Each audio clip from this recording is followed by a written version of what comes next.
Welcome to the Period Story Podcast, the podcast where we get behind some of the myths and misconceptions about periods. We chat with women about their period story, their first period, their journey ever since, and we open up a conversation to help break taboos and stigmas around menstruation. I'm your host, Lanice Brothers. I'm a yoga teacher and registered nutritionist specializing in women's health, hormones, and the menstrual cycle. I'm also the author of You Can Have a Better Period, the book Publishers Weekly calls an empowering debut, an informative, refreshing take on women's health. It's available from Amazon, Bookshop, and anywhere else you purchase books.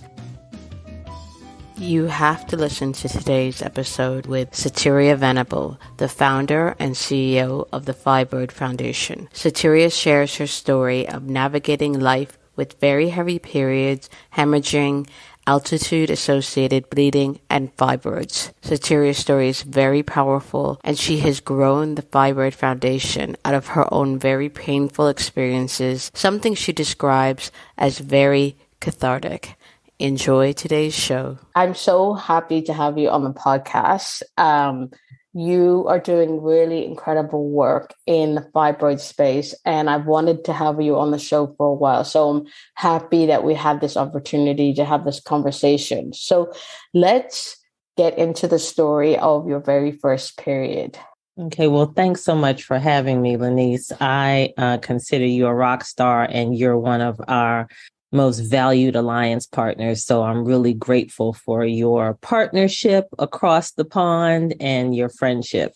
So my period story, I'm so glad that you're hosting this podcast because this is such an important question, in my opinion, because I think that it's a very personal journey, and it is not always framed in a positive light. And so it can carry, I think, some serious emotional baggage for a young person experiencing puberty. And my journey was much like what I've just described. It was a little funny, actually. My mom is an older parent, so she had me at 37. So she was not as familiar with the most current period products at the time.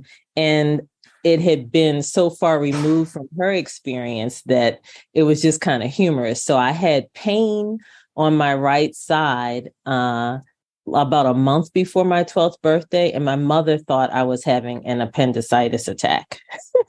and I was ovulating. We found out 2 weeks later that I was ovulating. So my period started. I don't remember really bad cramps the first period, but my mom handed me this enormous sanitary napkin that was like an inch plus thick. And then she gave me a belt to go with it. And I was like, what in the hell is this? And, I was like, just a few days before my 12th birthday, and I was trying to figure out, I think I was in like the 7th grade, and I was trying to figure out this belt and this pad and wondering why in the world anybody would want to have to deal with all of this. And it was just really awkward. I think that's the best word I can think of to describe my experience, because I would catch the bus to school, public transportation, and I remember distinctly standing on the bus, first few period experiences, and feeling very exposed and wondering if people knew, or just not wanting to have to deal with it. And then I also remember being in school and not really feeling comfortable excusing myself to go to the bathroom, probably as frequently as I should. So it was, I think, not ideal for really uplifting menstruation, but that was my first couple of period experiences. Wow. So I want to really ask about the sanitary belt, because you're the first guest that I've spoken to that has used a sanitary belt. Maybe some others have, but they didn't mention it. And I'm fascinated by that because actually I went to the Vagina Museum here in London earlier in the summer. And I actually learned that the belt was originated by a Black woman.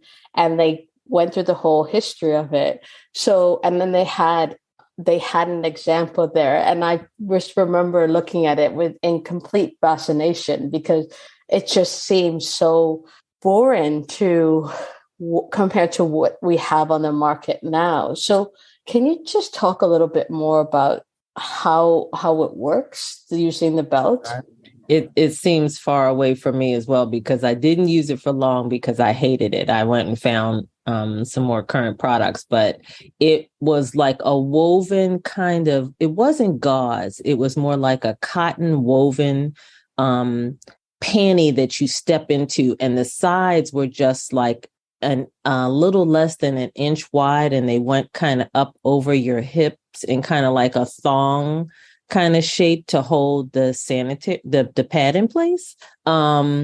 And you would wear that under your underpants. Oh my. And so, and it didn't do a great job of holding the pad in place. I mean, because, you'd have little spill over here and a little spill over there. But, and then the pad had long gauze pieces that were flat that extended like 5 or 6 inches out from the pad itself in both directions. So you had this, it kind of felt almost like it was coming up to your belly button and all the way up in the back because of those kind of, they were almost kind of like see-through.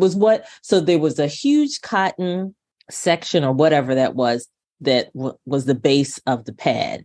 And then whatever they wrapped the pad in, they had extensions that went far off the ends in the front and the back that kind of came up. And so you'd have all of this going on and then your underpants on top of it. It was, it's giving me a headache just thinking about it. And so this is what your mom gave you when you had your first period. And did she explain to you what was going on? Did she talk to you about her experience of her period to give you a little bit more kind of background about what to expect?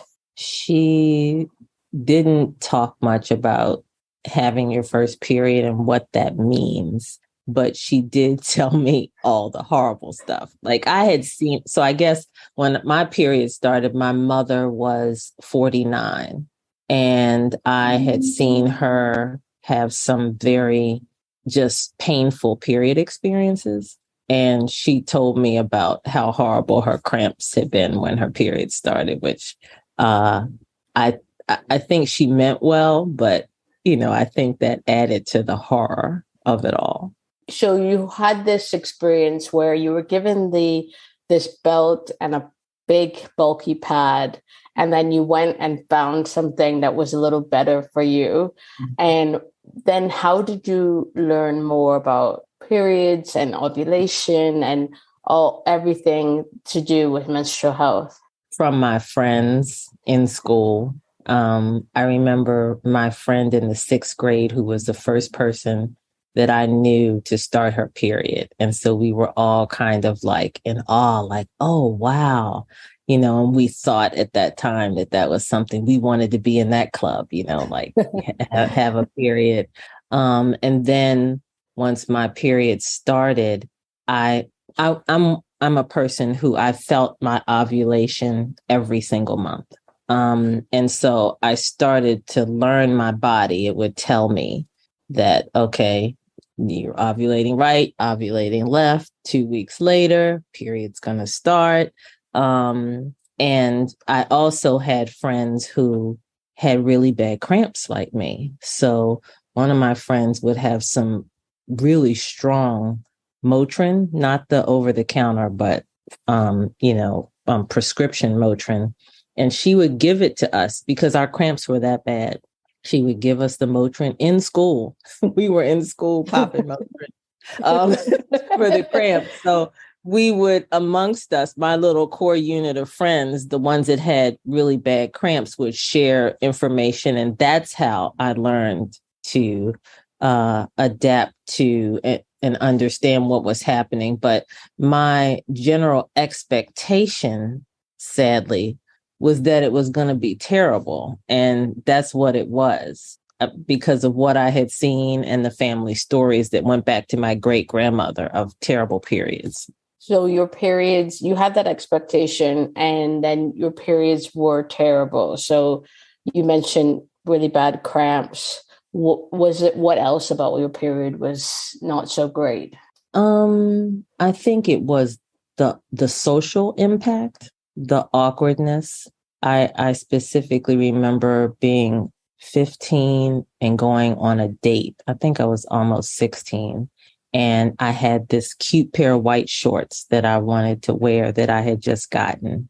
And I was out at the barbecue and my bleeding got worse than I anticipated. And I didn't bleed through the shorts, but the just panic around navigating trips to the bathroom and being in the company of a guy that I was interested in and trying to have fun with my friends, but also having this experience was just really challenging and not a feel-good moment. And how did you resolve the situation? I befriended a woman a girl at the time who was with me, who was dating another guy that was there. And she kind of like accompanied me to the bathroom to make it seem not as obvious that I had a purpose for going there rather than us just kind of having girl talk. And she really helped me through that moment. At that time. Yeah. Yeah. And so you were bleeding heavily. And so were heavy periods also another feature of your kind of menstrual life? Always. My periods were horrible. The first day or two when my cervix would open, my periods it was like contractions. And I would get so sick that I would vomit. And I couldn't get too hot or too cold because that would cause me to be nauseous, and I would just have to sleep it off after I took some over-the-counter medication, like maybe the first or second day.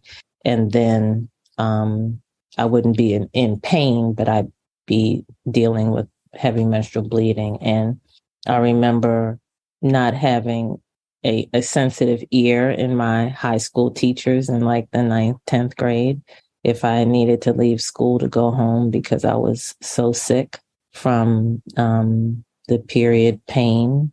So it just was, it was difficult. And was that every single period? Every single period, every single one, up until I started the birth control pill at 18. And then my cramping, the contraction cramping that came in waves of pain from the time my period started through that time, that subsided greatly. Okay, so the timeline was basically you got your period when you were in grade sixth grade. So that's about 7th grade, sorry. Mm-hmm. And so that was about, 11, 12 years old? Yes. And so from 11, 12, all the way until 18, every single period, you would be missing school, vomiting, having to take all of these heavy prescription drugs to manage your period. Did you go to the doctor? Did you have conversations with your mom about how to manage your period pain and the heavy bleeding?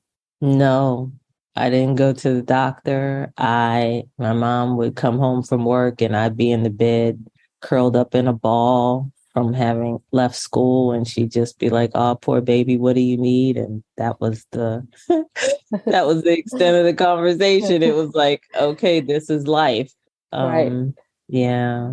Which makes me kind of sad actually, because she didn't have the tools that we have now to frame that experience differently. That kind of reminds me of the experience of my mom, because, my family, we have really heavy periods, painful periods that just runs in the family as well. And so my mom, she would have these really long, and kind of almost endless periods. We know now that she had fibroids and really painful periods. And she just thought it was normal because that was the experience of the women in her family. And that's kind of like just these stories that were passed down, like, well, this is just part of having a period.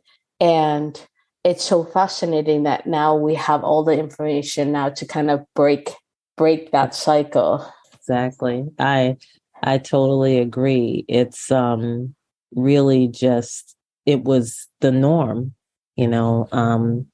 My mom had an experience of just always suffering, and we just thought that was just the way life was going to be, and just powered through it.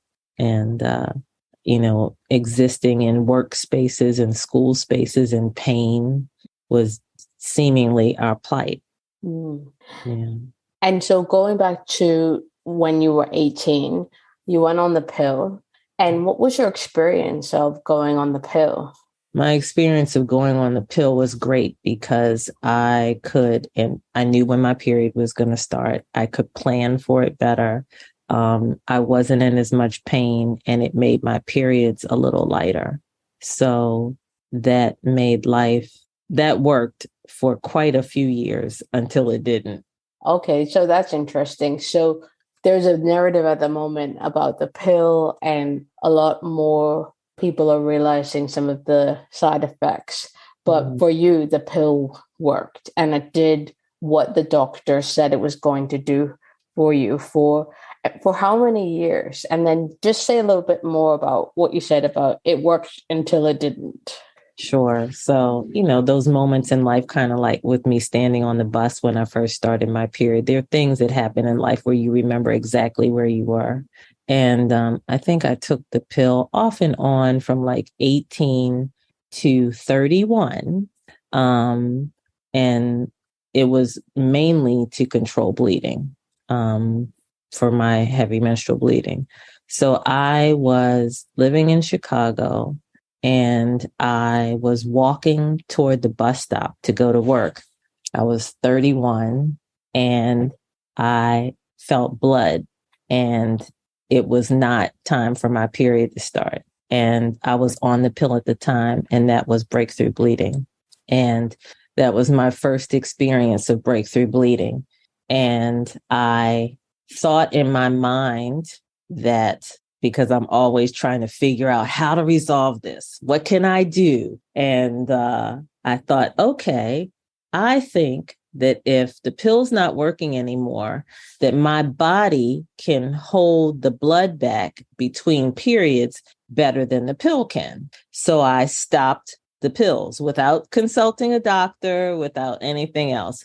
Well, I was right about the fact that my body could hold the blood back during periods. So I stopped the pill. I had a period, and then I didn't have any breakthrough bleeding. But when the period started after that, without any of the medication from the pill in my body, I hemorrhaged for 2.5 months. I had to have a surgery 2.5 months later to remove what they call a pedunculated fibroid, which was only 2 centimeters, but my body was trying to flush it out. And my hemoglobin went down to, I think, 7, like between 6 and 7, which is about half of what you're supposed to have in your body. And I was bleeding through a bag of pads almost every day. Oh my goodness. Mm-hmm. And what was the effect of that 2.5 months on you emotionally? It was horrifying because I didn't know. I was learning about anemia. I didn't understand anemia. I didn't understand why I was having difficulty breathing. I just was, and again, I still had that mindset from earlier in life of just trying to power through. So I was still trying to go to work. And I was still trying to figure out ways to raise my hemoglobin. I was drinking beet and carrot juice and taking iron supplements and still trying to plan to go on a vacation, which sounds crazy. I actually did go on the vacation. So this is an interesting story if we have time. Yeah. So I worked with a naturopath who practically saved my life, Dr. Pittman. And she would adjust my body head to toe during this time to reduce the bleeding because we were trying to stabilize the bleeding. So we got the bleeding under control. And then it was about raising my hemoglobin because I was so anemic and I wanted to go on this trip. Oh, my goodness.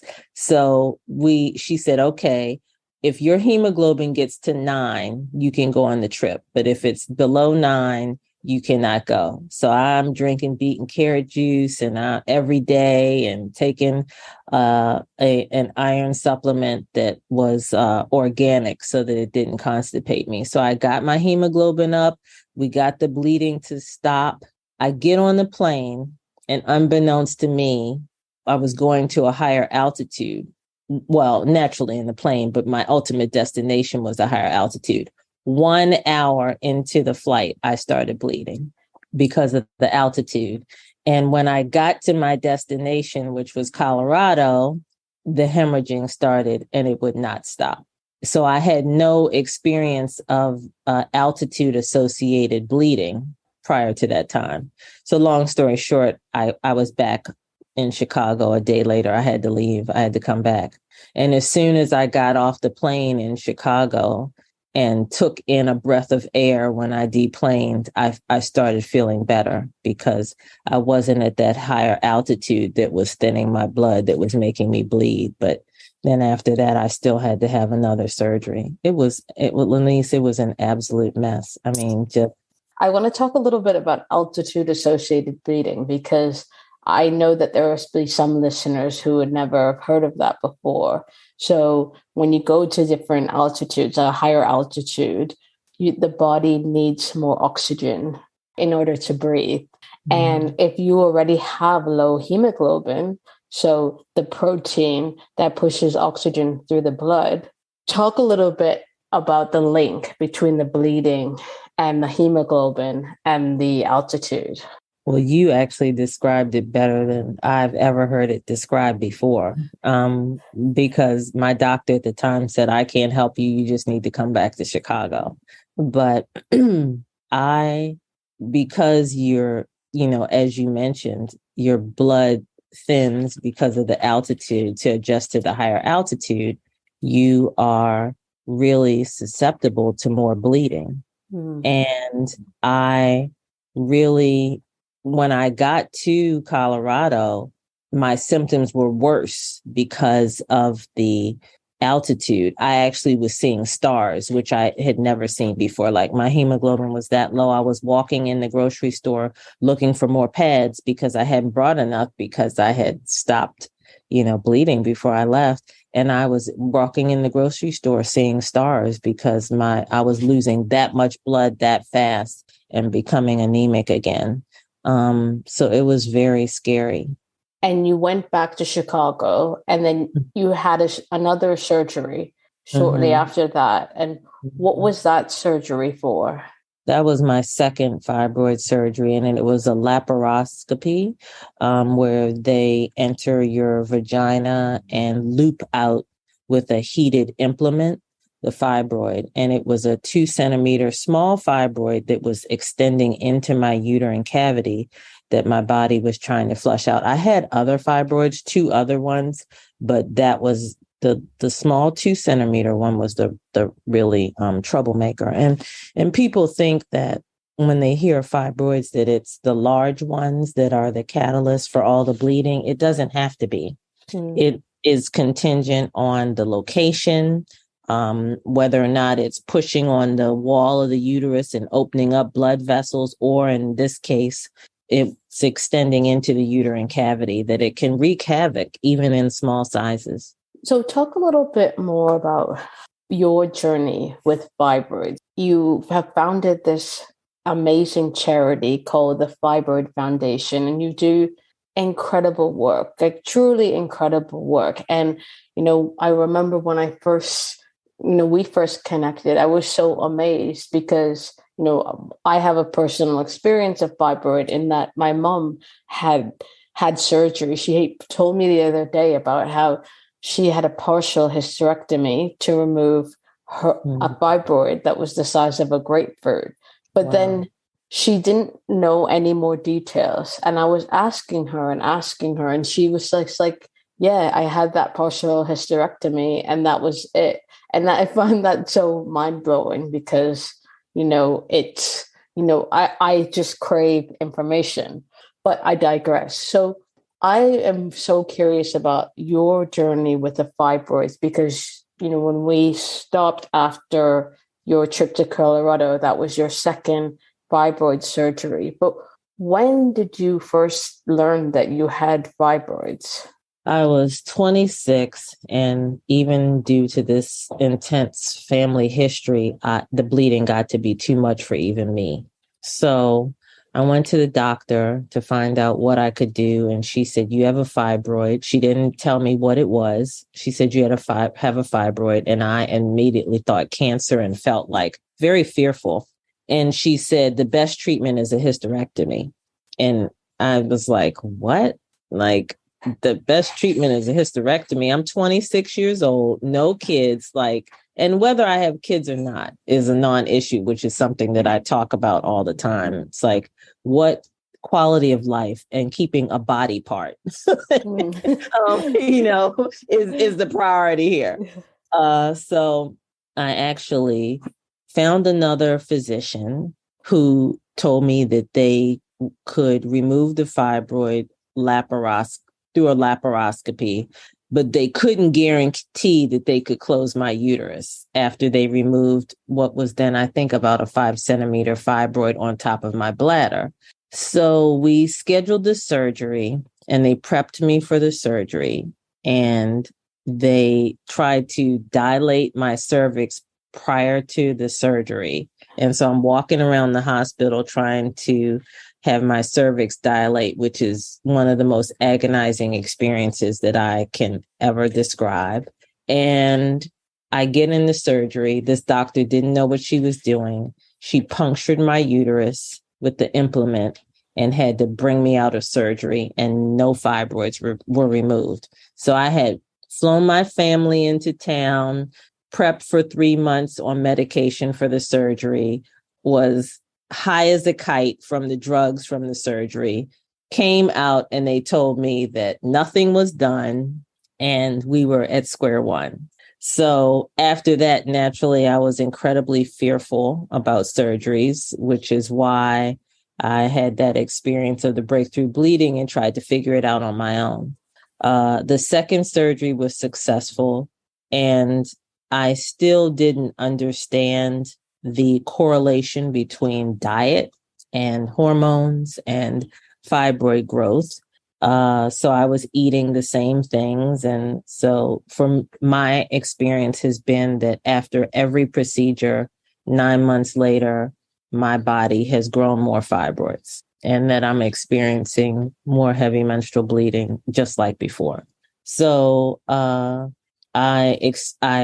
went for 5 more years and powered through the bleeding until a doctor actually grabbed my hand and said, Sateria, you cannot continue to live like this. And he was very kind. He's on our medical advisory board now, Dr. Malad at Northwestern in Chicago. And he drew me a picture of the surgery and how he was going to perform it. And he sent me to get an MRI. Until that point, with all the doctors I'd seen, I'd never had an MRI. And he explained to me that each fibroid has its own blood supply. And for him to be able to really perform a successful surgery, he would want to be able to see in 3D where the blood supply was and where every fibroid is. Because if you just utilize an ultrasound, the ultrasound, sometimes fibroids will hide and you can't see everything that's there. So that was very new information for me. It made perfect sense, but I was really a little sad and upset that it took all of those experiences for me to get to a comprehensive provider who cared about me as a patient and my experience as a patient, and who would talk to me in a way that had a good bedside manner, which is, I think we don't talk enough about, and really wanted me to be well. He wasn't just treating symptoms or just trying to get a surgery done. He was looking at the overall picture. So he performed an open myomectomy, it was a successful surgery, but it's also a very hard surgery on the body. And there's lots of emotions that come with being cut open, your uterus lifted out of your body, the fibroids cut out, the uterus sewn back together and put back in. But he did that successfully. And then I had to deal with the emotional healing and being very tender for months and dealing with work and, trying to survive and getting reimbursements for work and being out of income for that 8 weeks, 8 weeks, whatever it was. So that was surgery number 3. And of course, after that, I swore no more fibroid surgeries. I was like, no, there's no way. I became a pescatarian. I wasn't eating any meat, which for me is coming from a family where if you shed one tear, somebody puts a pie in front of you. It's a huge, food related family. And so I stopped eating meat for 7 years, and I was still having bleeding that was completely out of control. Being a pescatarian lengthened the regrowth significantly, which is an action that I wish I had known to take previously. But I still was facing another surgery. And at that time, I didn't want another myomectomy because I didn't want to deal with that abdominal incision and just anything intrusive. So I opted for embolization with another member of our medical advisory board. And I was fortunate in the fact that because I do this work and the foundation was active at that time, that it took me like a month to get into surgery with probably the top embolization or radiology expert in fibroids in the world. And so he performed my 4th and final fibroid surgery. But it's been a journey. I mean, I know of women who've had multiple myomectomies trying to conceive, and we as women deal with so much our bodies, and it's considered our normal plight. And I think that's a topic that needs to be further explored, and in terms of what the expectations are, and how society frames how women deal with pain. I think it's just a huge burden placed upon us that should not be. And it has overarching consequences on society. I think society doesn't fully grasp how everyone is affected when we are in pain, and in pain chronically, and it becomes our normal walk of life, supposedly, or that's the expectation. We need to, and I'm glad that we're having this conversation today, because that reality needs to shift. And we need to continue to talk about this, because I don't want anyone, and that's why I started the Fibroid Foundation, is I don't want anyone to have to go through what I went through. Hear, hear. I completely agree. I mean, we're singing the same hymn sheet here. Everything you said about, ending this normalization of pain, I completely agree. You talked a lot about the emotional impact of the surgeries, the heavy menstrual bleeding, the continual menstrual bleeding. If we kind of go back to our timeline, when did all of this stop for you? A few years ago.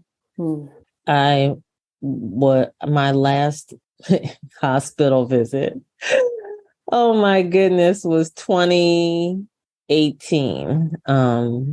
I was experiencing bleeding, and I had this crazy idea, not crazy, but I had this idea that if I stabilized my liver, I would be okay. So I did a celery juice cleanse, Well, that sent my whole body into shock, and my hemoglobin again dipped to 6.2. Oh my. And I had to be transfused. And that was my last hospital visit. So I was transfused and sent home, and I stopped the celery juice. And, apart from some perimenopause symptoms, I've been okay. But I did use a medical therapy to get through perimenopause, which is a medicine to help control my period bleeding. Had I not had that medication, which is used in Europe, but you have to request it practically in the United States. And I probably would have had to have a hysterectomy. So fortunately, I have my uterus, and it's through platforms like yours. It's all about educating our sisters on how to have a better quality of life. You mentioned medication. Is it tranexamic acid? It is. Yeah. So that's quite easy to get here in the UK. Yeah, but not in the States. And despite all of the work that I do, I had never heard of it until one of our board members said, Sateria, why don't you get this? And so I always select physicians who will work with me. And so even my general practitioner, I asked her to prescribe it for me. And she wasn't aware of it. She did some research. She said, sure, I'll prescribe that for you. And that's how I was able to get it. Wow. So you have had to be your own advocate this entire time. Always. And what I'm quite struck about is what you said about how you had to power through this. You just kept going. You had to power through. And that doctor held your hand and said, it's enough. You need to, this needs to end. And just talk a little bit about why you felt like you just had to push through. Well, I hadn't seen, that had been my life experience. Like for me to get ahead, I felt like I needed to exceed expectations and always be present and reliable and perform well at my job. And I also, it was a major, and still am, my family's very, the person who is responsible for a lot of the financial needs of our family. And the thought of not working didn't even occur to me until I could barely walk. And so I think that societal burden, which came from generations back, because like I said, my mom referenced the bleeding that my great grandmother had and my grandmother. And I watched my mother sit in agony. And my mother took me out in a snowstorm to get boots for school. And she had to double up on pads. And I can't even imagine what agony she was in. But that was, those were the stories that I had running in my mind. And so I really sacrifice my well-being to meet others' expectations and to have income. I think those were the major drivers. And I'm so proud of younger generations who are more focused on self-care. That's one of the reasons why we really make that a focal point at the Fibroid Foundation, is that you have to care for yourself. And I'm glad that there are conversations taking place that are making employers take on the responsibility of participating in avenues to self-care for the people that work at their organizations. It's so incredibly important to be able to have a better quality of life overall. So say a little bit more about the Fibroid Foundation. So you're the founder and the CEO, and the work that you do is fantastic. You went to the White House, you met the vice president. Talk a little bit more about the work you do and your vision for the future.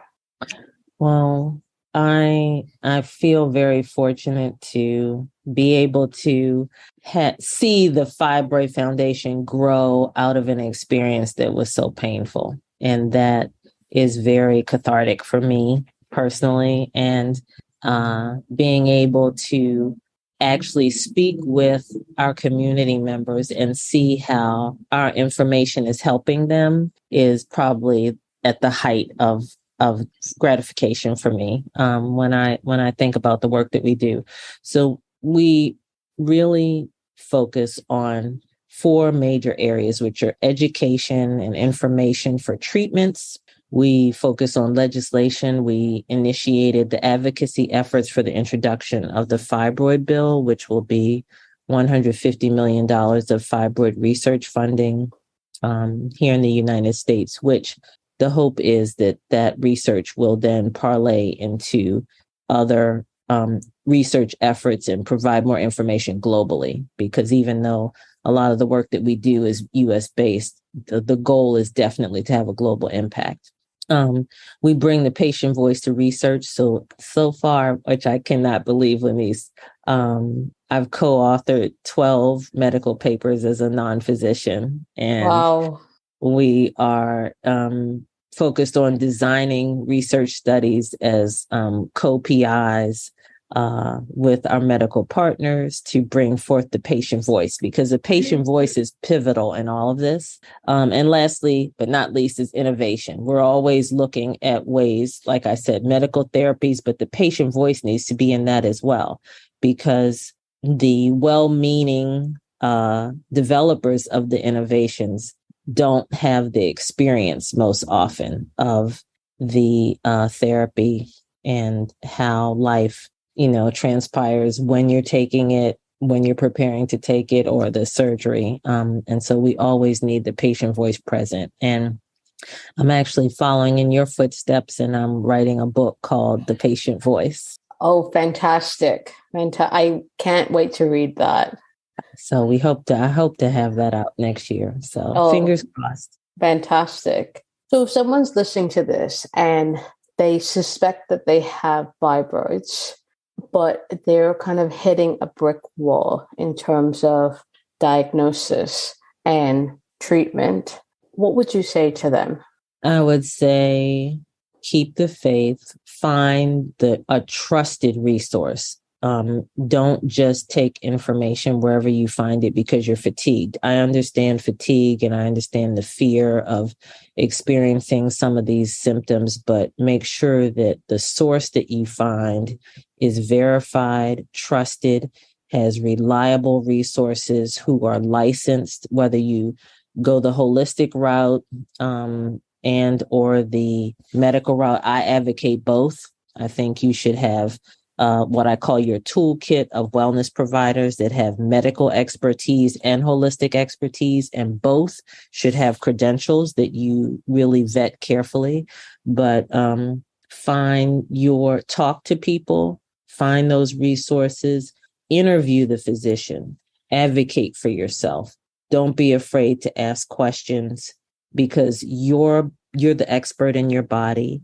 And you know what you want for yourself. So find that practitioner who's going to be skilled, but also kind, and help you to accomplish your goals. And then also do what you need to do to build in that self-care practice into your life overall.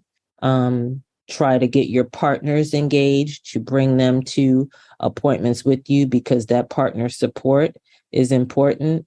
And for me personally, and a lot of other people, if you don't get that support from your partner, that's another area to explore, so that you can be well overall. So a lot of what you're describing requires a lot of energy. And thinking back to your experience where you've just described pushing through, that self-care piece you mentioned is really important to kind of preserve energy and rebuild. But what would you say to someone who says, like, that just sounds really hard, I'm really frustrated? What would you say to them? Try, if you're fatigued, and I get that, try to find a friend who can help carry that burden with you. I have a dear friend who's a physician, and she had another friend who was experiencing some pretty serious medical issues. And even though that person who was sick was a physician, she went to the appointment with her to help her to navigate those waters. So, find those friends. And when you're not feeling well, the people that you rely on, you'll learn who they are. Mm. You will learn very quickly who those people are in your life, who you can really depend on. That's another big eye opener. But, I understand fatigue. Try to maybe take everything in bite-sized pieces and lean on organizations such as ours. We have a peer network where we're happy to do whatever we can to help you find the information you need, connect you with our ambassadors so you can speak with them. And I'm of the mind that there's no reason to reinvent the wheel. Like, someone's gone through this already. There's information. We have information on YouTube. Look at that. And we have a list of questions you can take to your doctor on our website, and you can download those. And that's a good starting point, as well as our fibroids health portal, where you can learn about treatment options. And, if you start there, you will have good information to be able to help you have a conversation with your physician. And I will also say that if your physician comes in and wants to have a conversation while you're in stirrups, tell them that you would like to have a conversation when you're fully dressed. That is incredibly important for you to be able to have the comfort of having a conversation. You shouldn't have to do that in stirrups at any time. So much powerful information that you've shared, and all of the resources that you mentioned will be linked in the show notes. So check those out to find out the resources that Sateria has just mentioned. So you've shared a really powerful emotional story. You've shared all of the fantastic work that you're doing with the Fibroid Foundation. What's the one thing that you want to leave our listeners with today? That you're powerful. You're absolutely powerful, and that you can create life as you need it to be for you, and that you don't have to suffer. You don't have to suffer. Fantastic. You are powerful. I love that. I really feel that. Thank you so much for coming on the show today. For anyone who wants to find out more about Sateria and the Fibroid Foundation, please check the show notes. Please look at their Instagram, their YouTube, find out more, spread the word. Fibroids are incredibly common and really under-discussed, so please support their work. Thank you so much. Thank you, Lanice. I love all the work that you're doing as well, and this has been probably my favorite conversation. So I'm so glad that this is going out into the sphere to help others. And I hope that you have continued success on all the wonderful work that you're doing. Thank you so much. For more inspiring conversations, head over to periodstorypod.com, where we have so many more for you to peruse. If you want help with your menstrual or hormone health, email me on hello@eatlovemove.com to set up a free 30-minute hormone health review. If you like today's show, please don't forget to subscribe, rate, and review wherever you get your podcasts. Tag us, come say hi, and send in your requests for who you'd like to see on the show on Instagram and Twitter on @periodstorypod, or email us at hello@periodstorypod.com. I'm Lanice Brothers, and you've been listening to Period Story. Thank you so much for listening.